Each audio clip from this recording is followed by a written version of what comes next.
Hello बच्चे लोग, आ चुके हैं हम आपके साथ में फिर से विज्ञान का एक और शानदार चैप्टर लेकर के, जिसका नाम है मानव नेत्र तथा रंग बिरंगा संसार।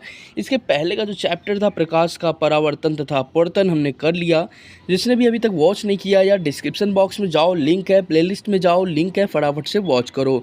तो फटाफट से चलते हैं हम अपने चैप्टर की तरफ। तो जैसा कि आप यहाँ देख रहे हैं, मानव नेत्र तथा रंग बिरंगा संसार। तो सबसे पहले बात आती है मानव नेत्र के विभिन्न भाग एवं उनके कार्य। तो आपको बता देता हूँ। सबसे पहला नाम है दृढ़ पटल। आँख के बाहर का वो हिस्सा जो कि आँख को सुरक्षा देता है। तो समझिए क्या कहते हैं। मनुष्य का नेत्र लगभग एक खोखले गोले के समान होता है। इसकी सबसे बाहरी परतें अपारदर्शी, श्वेत तथा दृढ़ होती है। आँख में देखा होगा आपने, काला काला जो ये पोर्शन है, इसके बगल का जो हिस्सा होता है, इसी को कहते हैं दृढ़ पटल।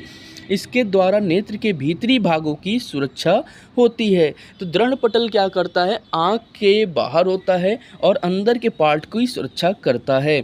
दूसरे नंबर पे है रक्तक पटल। दृढ़ पटल के भीतरी पृष्ठ में लगी काले रंग की एक झिल्ली होती है, जिसे रक्तक पटल कहते हैं। यह नेत्र के भीतरी भागों में परावर्तन रोकती है। वरना अगर आँख के अंदर लाइट लगातार परावर्तित होती रहेगी तो कोई भी हमको दिखाई नहीं देगी। इसी के साथ आता है कॉर्निया। नेत्र के अग्रभाग पर एक पारदर्शी झिल्ली होती है, जिसे श्वेत मंडल या कॉर्निया कहते हैं। नेत्र में प्रवेश करने वाली प्रकाश की किरणें अधिकांश अपवर्तन कॉर्निया बाहरी पृष्ठ पर ही होता है। तो ये बात हो जाती है हमारे कॉर्निया की, यानी कि श्वेत मंडल की। एक चीज़ मैं आपको दोबारा फिगर की हेल्प से समझाऊंगा, तो पहले एक बार समझ लेते हैं क्या लिखा गया है। फिर है नेत्र गोलक। इसकी आकृति लगभग गोलाकार होती है। इसका व्यास लगभग 2.3 सेंटीमीटर होता है। ये चीज़ ज़रूर याद रखिएगा कि इसका व्यास कितना होता है, 2.3 सेंटीमीटर। यह आपके पेपर में बहुविकल्पीय प्रश्न में भी पूछा जा सकता है। बात करें लेंस की, तो यह एक उत्तल लेंस है जो प्रकाश को रेटिना पर अपसारित करता है। यह एक रेशेदार जेलीवत, मतलब कि ये थोड़ा लिक्विडी टाइप का होता है, पदार्थ का बना होता है।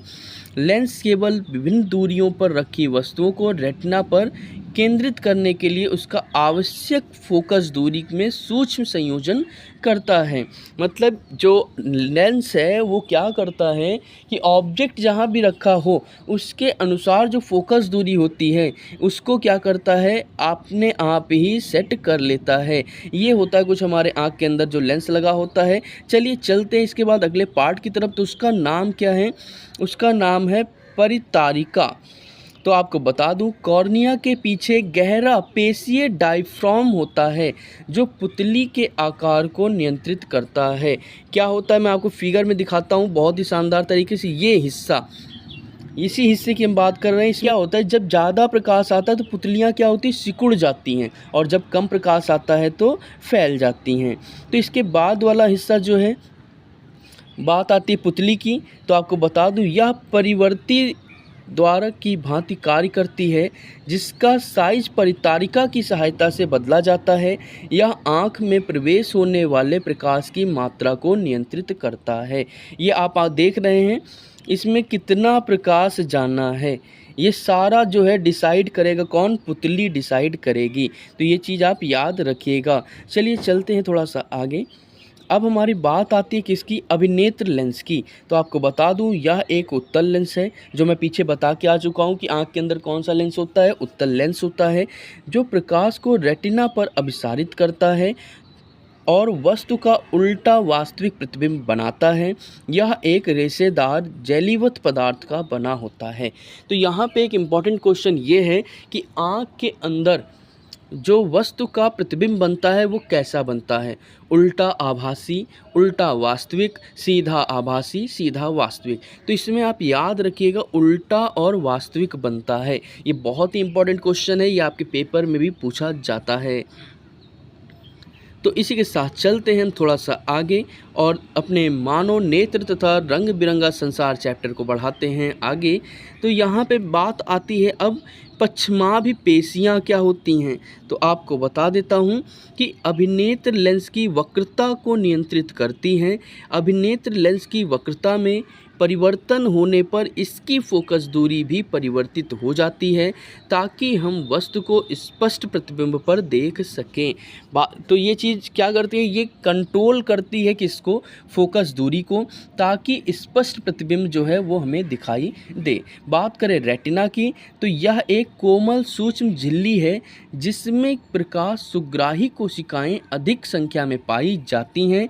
प्रदीप्त होने पर प्रकाश सुग्राही कोशिकाएं सक्रिय हो जाती हैं तथा विद्युत सिग्नल पैदा करती हैं। ये सिग्नल दिक् तंत्रिकाओं द्वारा मस्तिष्क तक पहुंचा दिया जाता है। मस्तिष्क इन सिग्नलों की व्याख्या करता है और हम वस्तुओं को देख पाते हैं। तो मतलब रेटिना ही वो एक ऐसी चीज़ होती है आँख के अंदर जो कि इमेज फॉर्मेशन में हेल्प करती है, और यही क्या करती है, हमारे आँख से जो देख रहे हैं उसको मस्तिष्क तक पहुंचाती है ताकि हम उसको समझ सकें और क्या है उसका पता लगा सकें। अब इसमें दो बहुत ही इम्पॉर्टेंट टर्म है, इनको गलती से भी भूलिएगा नहीं। पहला है दूर बिंदु और दूसरा है निकट बिंदु। बहुत ही ज़्यादा इम्पॉर्टेंट है, मैं कह रहा हूँ मोस्ट इम्पॉर्टेंट है, इसको बिल्कुल भी भूलिएगा नहीं। दूर बिंदु क्या होता है, वह दूरतम बिंदु जिस तक कोई नेत्र वस्तुओं को सुस्पष्ट देख सकता है, नेत्र का दूर बिंदु कहलाता है। मतलब कि जितनी ज़्यादा दूर तक आप देख सकते हैं वही जो पॉइंट होगा उसको कहेंगे दूर बिंदु। और निकट बिंदु क्या है, वह न्यूनतम दूरी जिस पर रखी कोई वस्तु बिना तनाव के अत्यधिक स्पष्ट देखी जा सकती है, उसे नेत्र का निकट बिंदु कहते हैं। तो दूर बिंदु और निकट बिंदु क्या होता है, वो मैक्सिमम पॉइंट जहाँ तक आप प्रॉपर तरीके से देख सकते हैं और मिनिमम पॉइंट जहाँ तक आप देख सकते हैं उसी को कहेंगे आपका दूर बिंदु और निकट बिंदु। इसके बाद में अब आता है एक इम्पॉर्टेंट पॉइंट, यहाँ से हमारे चैप्टर में एक नया रुख शुरू हो रहा है, समंजन क्षमता। समंजन क्षमता क्या होती है, तो अभिनेत्र लेंस की वह क्षमता जिसके कारण वह अपनी फोकस दूरी को समायोजित कर लेता है, समंजन क्षमता कहलाती है। मतलब क्या है, मैंने आपको बताया था ना कि जब वस्तु पास है तो फोकस दूरी कम होगी, जब वस्तु दूर है तो फोकस दूरी क्या होगी, बढ़ेगी। तो नेत्र की अपने फोकस दूरी को समायोजित करना मतलब सेट कर लेने की जो ये क्षमता होती है, इसी को समंजन क्षमता कहते हैं। अब एक इम्पॉर्टेंट क्वेश्चन एमसीक्यू में बहुत पूछा जाता है, सुस्पष्ट दृष्टि की न्यूनतम दूरी। तो आपको बता दूं, एक सामान्य दृष्टि के कारण वयस्क के लिए न्यूनतम बिंदु आँख के लगभग 25 सेंटीमीटर दूरी पर होता है। मतलब 25 सेंटीमीटर से पास लाएंगे चीज़ें दिखेंगी आपको, लेकिन उतना क्लियर वे में नहीं दिखाई देंगी, और इससे ही सुस्पष्ट दृष्टि की न्यूनतम दूरी भी कहते हैं। अब बात आती है कि दृष्टि दोष क्या होता है और उनका संशोधन कैसे करते हैं। तो आपको बता देता हूँ, मोतियाबिंद एक ऐसी बीमारी होती है, ठीक है, जिसमें ये देख सकते हैं, यहाँ पे आप इनकी आँख देखिए, दोनों आँख में अंतर दिखाई दे रहा है ना। तो ये चीज़ इसमें क्या होता है कि दुधिया कलर की जो हमारी पुतलियाँ हैं वो हो जाती हैं। तो समझते हैं कैसे हो जाती हैं। देखिए क्या कह रहे हैं, अधिक उम्र के कुछ व्यक्तियों के नेत्र का क्रिस्टलीय लेंस दुधिया तथा धुंधला हो जाता है। इस स्थिति को ही मोतियाबिंद कहते हैं। इसके कारण नेत्र की दृष्टि में कमी या पूर्ण रूप से दृष्टि क्षय हो जाती है। तो जिनको मोतियाबिंद होता है या तो उन्हें धुंधला दिखाई देने लगता है या तो बिल्कुल दिखना बंद हो जाता है। मोतियाबिंद की शल्य चिकित्सा के बाद दृष्टि का वापस लौटना संभव होता है। मतलब अगर हम मोतियाबिंद का ऑपरेशन कराते हैं तो दोबारा से हमको सारी चीज़ें दिखाई दे सकती हैं। अब ये तो हो गई बात मोतियाबिंद क्या होती है। तो मोतियाबिंद एक ऐसी बीमारी कह सकते हैं एक तरीके से, या दृष्टि दोष कह सकते हैं, जिसमें आँख की, ठीक है, जिसमें क्या होता है, आँख की पुतलियाँ जो होती हैं वो क्या हो जाती हैं, क्रिस्टलीय लेंस से दुधिया हो जाती हैं या धुंधला हो जाती हैं, ठीक है, जिसके कारण सही से हमें दिखाई नहीं देता है। और बात करें निकट दृष्टि दोष की और दूर दृष्टि दोष, ये भी एक इम्पॉर्टेंट क्वेश्चन है। इस दोष में व्यक्ति निकट रखी वस्तुओं को स्पष्ट देख सकता है परंतु दूर रखी वस्तु को सुस्पष्ट नहीं देख सकता। ऐसे दोष युक्त व्यक्ति का दूर बिंदु अनंत पर ना होकर नेत्र के पास आ जाता है। देखिए नाम से कंफ्यूज मत होइएगा, बच्चे क्या करते हैं, निकट लिखा है ना तो इसको समझते हैं कि निकट की चीज़ नहीं दिखेगी। उल्टा है इसमें, निकट में दूर की चीज़ आपको नहीं दिखेगी और दूर में निकट की चीज़ आपको नहीं दिखेगी। तो ये चीज़ याद रखिएगा, निकट दृष्टि दोष में आपको दूर की वस्तु साफ साफ दिखेगी लेकिन पास की वस्तु नहीं दिखाई देगी। तो ये चीज़ हो गई। देखिए जैसा यहाँ पे आपको दिखाई दे रही है मोहतरमा, कितने ध्यान से देख रही हैं अपने लैपटॉप स्क्रीन को। तो ये इनको क्या है, इनको निकट दृष्टि दोष है। चलिए चलते हैं, इसके निवारण की बात कर लेते हैं और कारण की बात कर लेते हैं। ठीक है, तो आपको बता देता हूँ, अभिनेत्र लेंस की वक्रता का अत्यधिक होना। जब वक्रता ज़्यादा हो जाएगी तो ये दोष जो है ये उत्पन्न होगा। दूसरा क्या है, नेत्र गोलक का लंबा होना। आँख में जो गोलक होता है जब वो लंबा हो जाता है, बड़ा हो जाता है, तब भी ये दिक्कत आती है। तो इसके निवारण की बात करें तो इस दोष को किसी उपयुक्त क्षमता के अवतल लेंस यानी अपसारी लेंस के उपयोग द्वारा संशोधित किया जा सकता है। तो ये क्वेश्चन भी पूछा जाता है कि निकट दृष्टि दोष के निवारण के लिए कौन सा लेंस प्रयोग होता है। तो आप बता देंगे निकट दृष्टि दोष के लिए अवतल लेंस का प्रयोग किया जाता है। इसी के साथ में उपयुक्त क्षमता का अवतल लेंस वस्तु के प्रतिबिंब को वापस दृष्टि पटल यानी कि रेटिना पर ले जाता है तथा इस प्रकार के दोष को संशोधन किया जाता है। ये याद रखिएगा, निकट दृष्टि दोष में निकट की चीज़ें तो प्रॉपर दिखेंगी पर दूर की नहीं दिखेंगी। इनके निवारण के लिए क्या करेंगे, अवतल लेंस का प्रयोग करेंगे। अवतल लेंस का दूसरा नाम क्या होता है, अपसारी लेंस होता है। तो चलिए इसके बाद चलते हैं कहाँ पे, हम दीर्घ यानी कि दूर दृष्टि दोष की तरफ। तो आपको बता दूं, दृष्टि दोष युक्त कोई व्यक्ति दूर की वस्तु को सुस्पष्ट देख सकता है लेकिन पास की वस्तु को स्पष्ट नहीं देख सकता है। ऐसे दोष युक्त व्यक्ति का निकट बिंदु सामान्य निकट बिंदु 25 सेंटीमीटर से दूर हट जाता है। तो जैसा कि मैंने कहा था कि दूर दृष्टि दोष में क्या होगा, दूर की चीज़ें तो प्रॉपर दिखेंगी लेकिन पास की चीज़ें प्रॉपर नहीं दिखाई देंगी। इसीलिए यहाँ पे देखिए भैया जी हैं, ये मोबाइल देखने के लिए इनको चश्मा हटाना पड़ रहा है क्योंकि ये जो चश्मा है भाई साहब का, ये चश्मा इनका दूसरा लगा हुआ है और इनको देखना कुछ और है। चलिए बात करते हैं इनके निवारण के लिए क्या करना है और इनका कारण क्या है भाई। तो आपको बता दूं, जब अभिनेत्र लेंस की फोकस दूरी का अत्यधिक हो जाना, अभिनेत्र लेंस की फोकस दूरी ज़्यादा हो जाती है तब हमको ये दोष देखने को मिलता है। और दूसरा क्या है, नेत्र गोलक का छोटा होना। निकट में नेत्र गोलक बड़ा हो रहा था और दूर में नेत्र गोलक क्या हो जाएगा, छोटा हो जाएगा। निवारण की बात करें तो उसमें हमने अवतल लेंस का प्रयोग किया था यानी कि अपसारी लेंस का, इसमें हम अभिसारी लेंस यानी कि उत्तल लेंस का उपयोग करेंगे। तो ये चीज़ आपको याद रखनी है, जिससे क्या होगा कि हम कोई भी चीज़ प्रॉपर तरीके से देख सकते हैं। चलिए इसी के साथ चलते हैं हम आगे और बात करते हैं जरा दूरदृष्टिता की। कई लोग ऐसे होते हैं जिनको दोनों प्रॉब्लम आ जाती है। आयु में वृद्धि होने के साथ साथ मानव नेत्र में समंजन क्षमता घट जाती है। अधिकांश व्यक्तियों का निकट बिंदु दूर हट जाता है। इस दोष को ही जरा दूरदृष्टि कहते हैं। दोष के उत्पन्न होने का कारण क्या है, यह पश्चिमाभ पेशियों के धीरे धीरे दुर्बल होने तथा क्रिस्टलीय लेंस के लचीलेपन में कमी आने के कारण उत्पन्न होता है। इसके निवारण की बात करें तो सबसे पहले तो उत्तल लेंस का प्रयोग करेंगे। दूसरी चीज़, कभी कभी किसी व्यक्ति के नेत्र में दोनों ही प्रकार के दोष, निकट दोष और दूरदृष्टि दोनों पाए जाते हैं। ऐसे व्यक्ति जो होते हैं वह द्विफोकसी लेंस का प्रयोग करते हैं। मतलब क्या है, जैसे मान लीजिए मैं आपको दिखाता हूँ, ये मान लीजिए आपका चश्मा है और नीचे आपने देखा होगा एक ऐसे गोला बना होता है, ठीक है। तो इसका मतलब क्या है, ये आपका एक लेंस है और ये आपका दूसरा लेंस है। तो ऐसे चश्मों का उनको क्या करना पड़ता है, प्रयोग करना पड़ता है। तो चलते हैं इसी के साथ में आगे। आजकल संस्पर्श लेंस अथवा शल्य हस्तक्षेप द्वारा दृष्टि संशोधन का संभव है। आजकल आपने देखा होगा, एक चीज़ देखा होगा क्या, कि लोग आंखों पे ही लेंस सेट कर लेते हैं। तो ये फैसिलिटी भी हमारी आ चुकी है क्योंकि हमारा मॉडर्न जो मेडिकल साइंस है बहुत आगे बढ़ चुका है।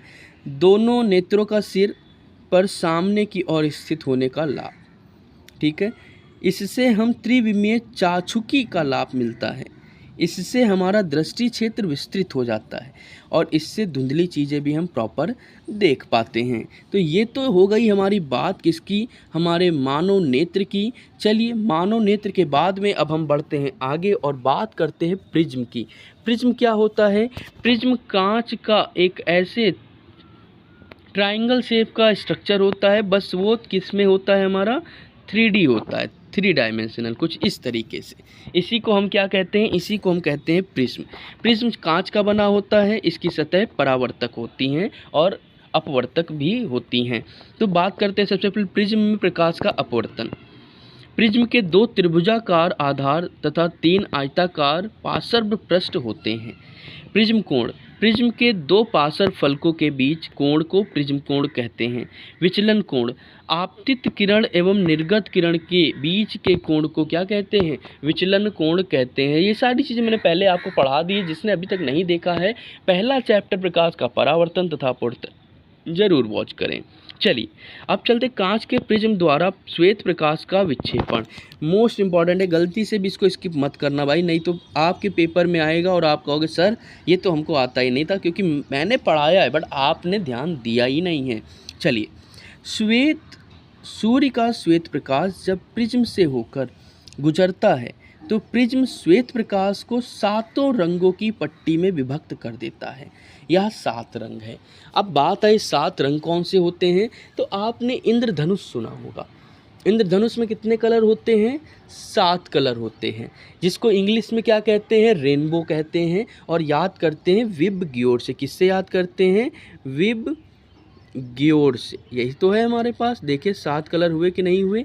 Violet, indigo, blue, green, yellow, orange, red. तो यही हम पढ़ने वाले कि जब प्रिज्म के ऊपर हम सफ़ेद किरण डालते हैं तो ये अपने 7 रंगों में विभक्त हो जाता है। ठीक है, कौन कौन से? बैगनी, जामुनी, नीला, हरा, पीला, नारंगी, लाल। प्रकाश के अवयवी वर्गों के इस बैंड को स्पेक्ट्रम या वर्णक्रम कहते हैं। प्रकाश के अवयवी वर्गों के विभाजन को वर्ण विक्षेपण कहते हैं। तो श्वेत रंग का अपने 7 रंगों में विभक्त होना ही क्या कहलाता है? हमारा वर्ण विक्षेपण कहलाता है या स्पेक्ट्रम कहलाता है। ये चीज़ आप याद रखिएगा। देखिए यहाँ इंद्रधनुष भी मैंने आपको दिखा रखा है, कुछ पॉइंट भी जान लेते हैं। इंद्रधनुष वर्षा के पश्चात आकाश में जल के सूक्ष्म कणों के दिखाई देने वाला प्राकृतिक स्पेक्ट्रम है। यह वायुमंडल में उपस्थित जल की बूंदों द्वारा सूर्य के प्रकाश का परिक्षेपण के कारण प्राप्त होता है। इंद्रधनुष सदैव सूर्य के विपरीत दिशा में बनता है। ये क्वेश्चन याद रखिएगा कि बारिश के बाद इंद्रधनुष क्यों दिखाई देता है? तो बारिश के बाद इंद्रधनुष इस वजह से ही दिखाई देता है क्योंकि छोटी छोटी वाटर ड्रॉपलेट्स ऐसे आसमान में फैली होती हैं और जब सूर्य का प्रकाश इनसे पड़ता है तो ये एक क्रिस्टल की तरह यानी कि प्रिज्म की तरह काम करती हैं। 7 कलर्स में क्या करते हैं? इस लाइट को फैला देते हैं। चीज़ याद रखिएगा, हमेशा वर्षा के बाद में ही हमें इंद्रधनुष देखने को मिलता है और हमेशा सूर्य की दिशा के विपरीत ही देखने को मिलता है। अब बात करते हैं जल की सूक्ष्म बूंदें प्रिज्मों की भांति ही कार्य करती हैं। सूर्य के आपतित प्रकाश की बूंदें अपवर्तित तथा विक्षेपित करती हैं।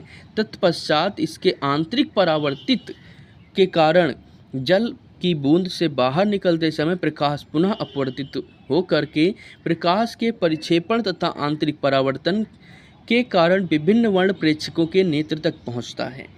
किसी प्रिज्म से गुजरने के पश्चात प्रकाश के विभिन्न वर्ण आपतित किरण के सापेक्ष अलग अलग कोणों पर झुक जाते हैं।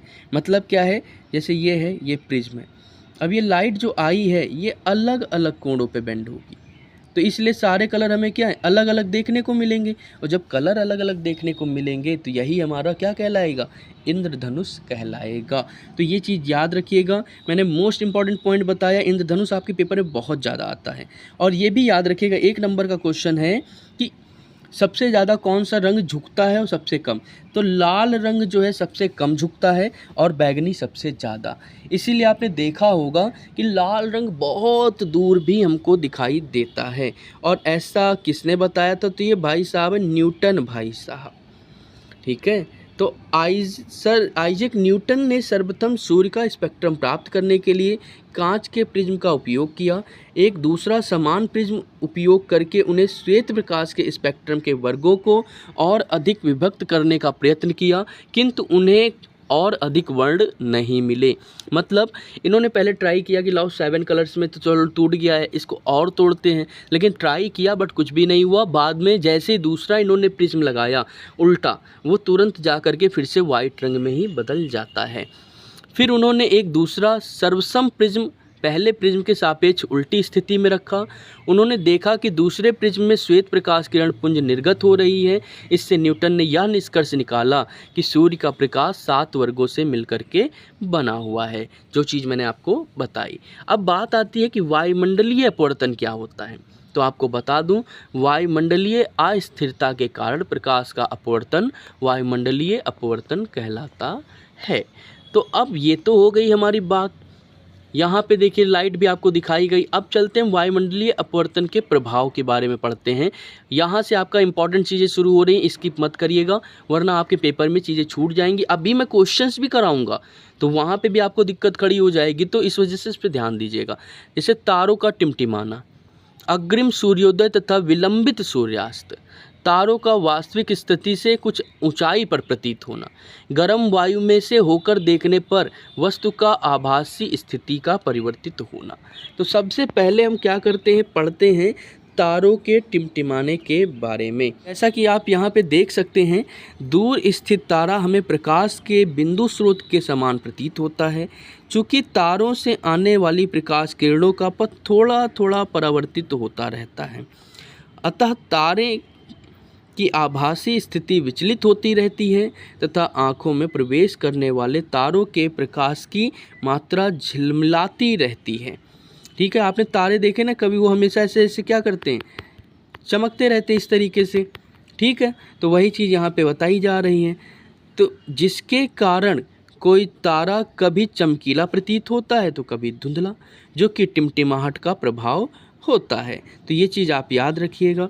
दूसरा आया सूर्योदय और सूर्यास्त के समय सूर्य आपका लाल क्यों दिखता है। तो आपको बता दूं, वायुमंडलीय अपवर्तन के कारण सूर्य हमें वास्तविक सूर्योदय से लगभग 2 मिनट पूर्व दिखाई देने लगता है तथा वास्तविक सूर्यास्त के लगभग 2 मिनट पहले ही पश्चात तक दिखाई देता है। मतलब सूर्य अस्त हो चुका है, उसके 2 मिनट तक हमको सूर्य दिखाई देगा, और उसके बाद में सूर्य उदय हो रहा है तो उसके 2 मिनट पहले ही हमको सूर्य दिखाई देगा, जैसा कि आप यहाँ पे देख सकते हैं। तारों का वास्तविक स्थिति से कुछ अधिक ऊंचाई पर प्रतीत होना, तो पृथ्वी के वायुमंडल में प्रवेश करने के पश्चात पृथ्वी के पृष्ठ पर पहुँचने तक तारे का प्रकाश निरंतर अपवर्तित हो जाता है। वायुमंडलीय अपवर्तन उसी माध्यम में होता है जिसका क्रमिक परिवर्तित अपवर्तनांक हो, क्योंकि वायुमंडल तारे के प्रकाश को अभिलंब की ओर झुकाता रहता है।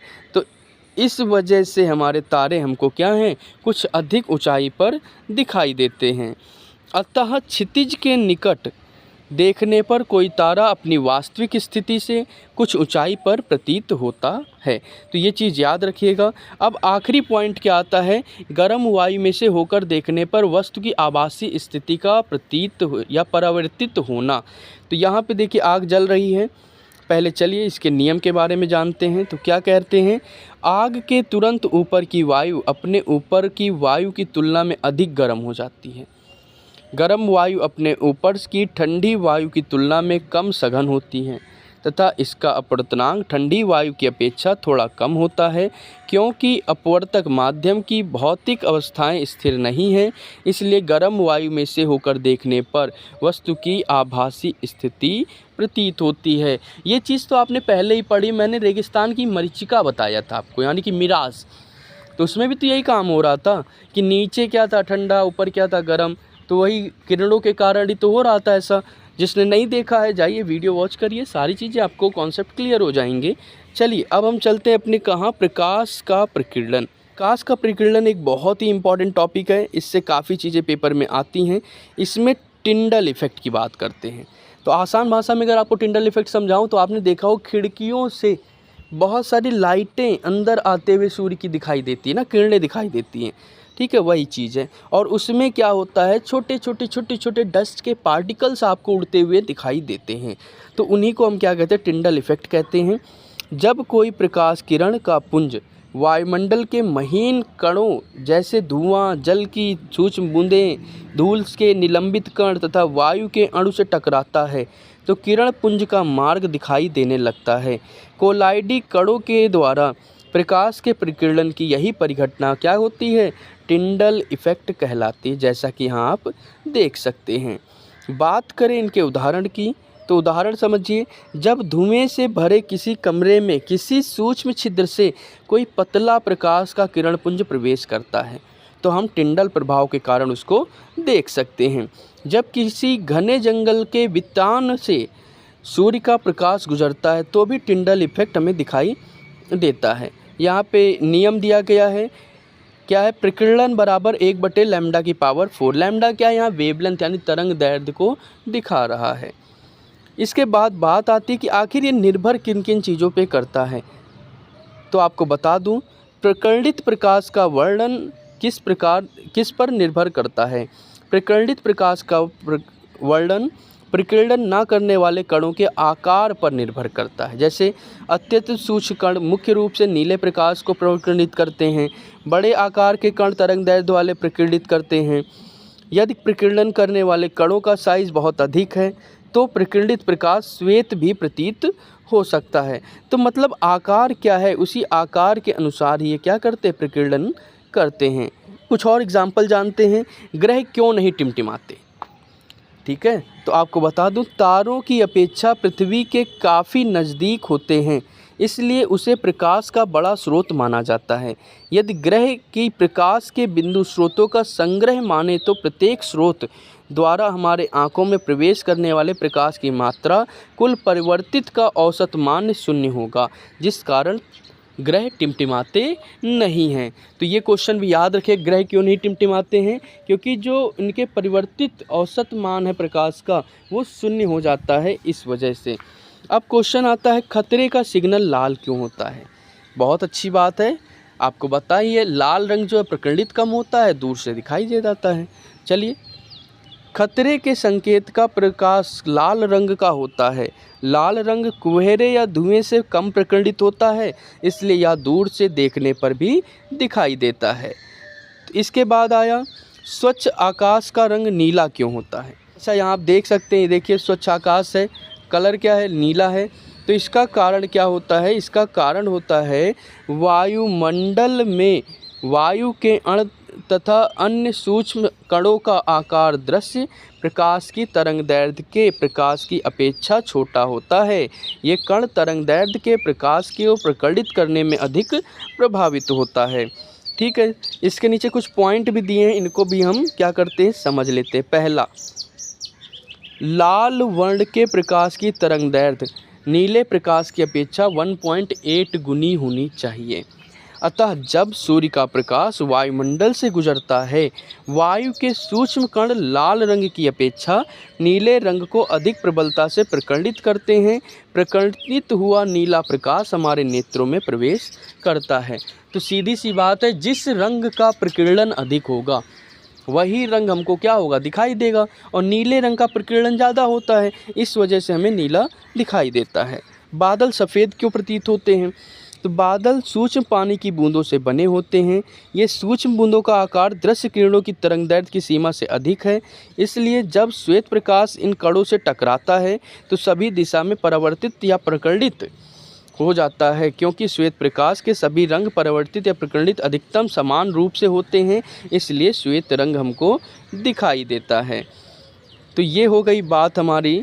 इसी के साथ में अब आते हैं क्वेश्चंस की तरफ। पूरा थ्योरी कंप्लीट कर लिया है, इनके सभी क्वेश्चंस को हम कंप्लीट करेंगे एक एक करके। हर इम्पॉर्टेंट क्वेश्चन, एमसीक्यू, थ्योरेटिकल, सब कुछ है। बस आपको क्या करना है, इसके पार्ट 2 के लिए चैनल को सब्सक्राइब करना है, वीडियो को लाइक करना है और साथ ही साथ दोस्तों के साथ शेयर करना नहीं भूलना है। मिलते हैं अपने पार्ट 2 में।